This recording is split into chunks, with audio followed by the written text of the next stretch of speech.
Hey, this is Matt from Budget Boostin'. Today we're going to talk about changing spark plugs.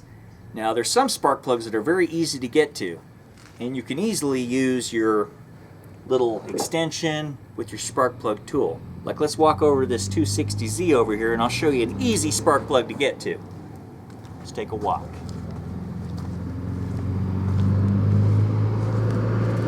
This spark plug, this spark plug is effortless to get off, because look at that right there, easy. Take it off. Spark plug off in just a few seconds. It takes nothing at all. Cakewalk spark plug on an inline 6. Very easy. But how many cars made today have that same ease of removing the spark plug? Probably none. But I'm going to give you an example of a very difficult spark plug and a technique that'll make it a lot easier, and you cannot use this technique for what I'm going to show you because these things like to stick to the plug. Well, this one doesn't have the little insert in, but a lot of them have the insert and they kind of hold on to the plug. So say you put in a new spark plug and tighten it down and you try to pull this back out, it'll separate and it's stuck in a big deep hole. In this example, it's easy. You can get your fingers in there and change the spark plug really easily. The straight 6 is a dream for changing spark plugs. It's like, wow, I like this. Go on, little torque, and it's done. Now let's walk up to the 300ZX and I'll show you the technique for spark plugs that are deep into the engine.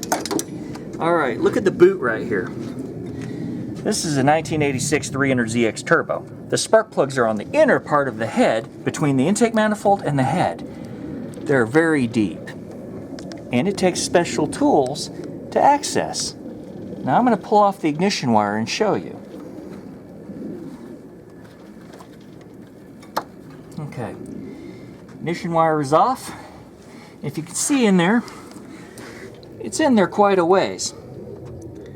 Now the hardest ones are these ones.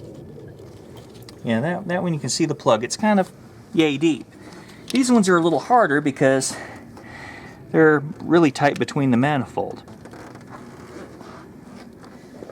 I could show you one of those boots as well. Like you reach in, turn it. Sometimes they're pretty tight.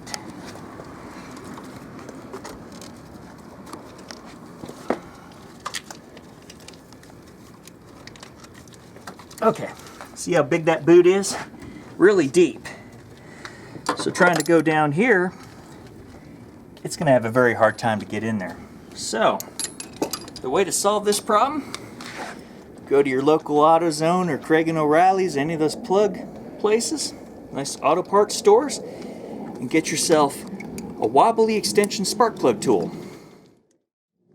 It's not going to just come off like this. These spark plug tools are well worth their money, and they have a swivel.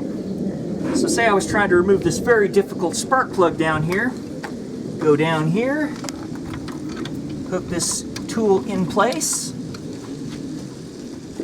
put an extension on there,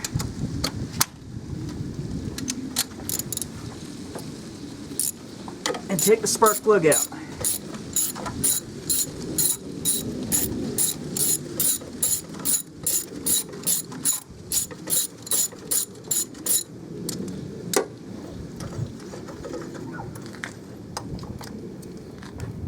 There it is. See how deep that spark plug was? Take a look in that valley there. Very deep. So this special tool saves a lot of time and money. Good time to inspect the spark plug, look at it. Looks good. Got a nice normal burn on it. Gap looks decent.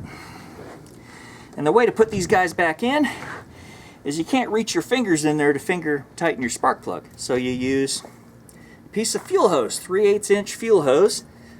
Push it in like this and finger it in. Finger it nice and tight. And see, If you don't want to put it in directly with the tool, because say you start to cross thread, that's too much pressure coming from the tool. But you're just going to finger tighten these in there, so if you feel it kind of get stuck or jam, back off and try again so you don't cross thread your plug.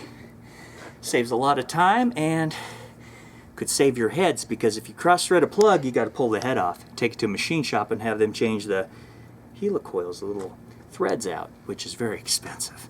Labor, it would kill you alone. So we'll go in and tighten the spark plug back up. This kind of goes into the groove. Get her started.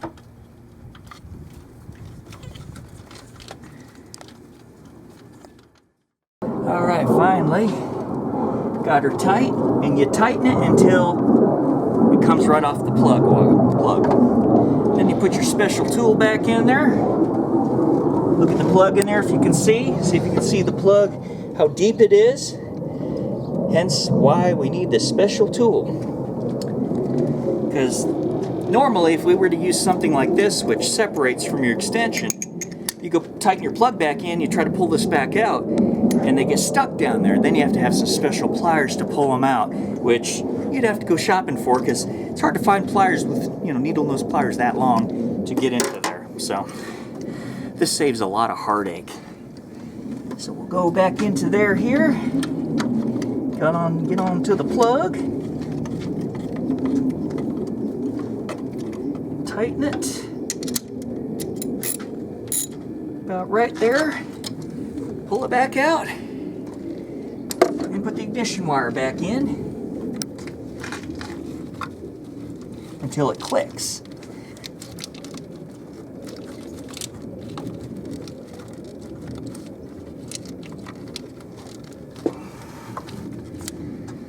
I'll put the other one back in since I pulled the harder plug out.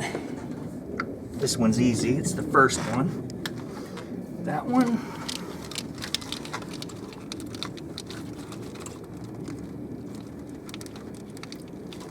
Okay. And that's how you do spark plugs on spark plugs that are located really deep into the engine. Now, cars like the Ford Mustangs, the one with the single overhead cam, their spark plugs are nice and deep between the intake manifold and the heads. So this technique will help you with some of those late 90s to 2000, probably 5 or 6 Mustangs. They have those really deep located spark plugs. So this tool can save you a lot of grief, make spark plugs a breeze. Thanks for watching us at Budget Boosting. We talked about removing and installing spark plugs on engines that are easy, like this L28 straight 6, or the VG30 ET engine, which is the turbocharged 1986 300ZX Turbo, where the spark plugs are located deep between the exhaust, or between the head and the intake. And I showed you the technique with the fuel hose, 3/8" fuel hose, a length of it about 1 foot long, where you can start the threading to finger tighten your spark plugs before you put the tool on it, and that eliminates stripping and cross-threading your plugs. So thanks for watching Budget Boosting. If you like us on Facebook, like us on our YouTube channel, like us at budgetboosting.com, explore our website, check out our Budget Boosting window stickers, all at budgetboosting.com. And get our window stickers, $20, buy it now eBay auctions. And remember, knowledge is power, it's horsepower. First off, you need paper. You need a nice roll of paper, or newspaper even works too, and you tape off the areas in which you like to paint. So I laid paper down.